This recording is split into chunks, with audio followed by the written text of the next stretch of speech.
6 signs na kailangan na magpa-check up ng mata ng anak mo lalo na kung madalas ang paggamit ng gadget o screen time. Number 1. Blurry eyes o panlalabo ng mata. Number 2. Frequent eye rubbing o madalas na pagkusot ng mga mata. Number 3. Holding reading materials close to the face. Number 4. Madalas na pagsakit ng ulo o ng mga mata. Number 5. Short attention span and difficulty concentrating sa activities na ginagawa nila. Number 6. Sensitivity to light o madalas na pagkasilaw. Ilan dito ay nakikita kong sign sa aking panganay.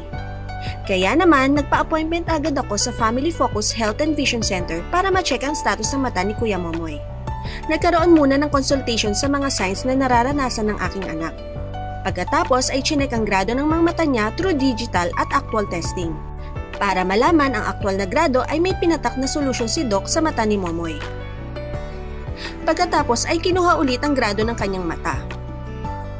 Nalaman namin na nasa 125 na ang vision ng mga mata ni Kuya Momoy kaya kailangan na niya magsalamin. Kaya pinapili na namin siya ng frame para mapagawaan na ng eyeglass. Highly recommended ang ages 6 years old pataas ang mga pwedeng magpa-consult ng mata dito sa Family Focus Health and Vision Clinic. For as low as $799 may complete eyewear set na ang anak mo. Book your eye appointment now.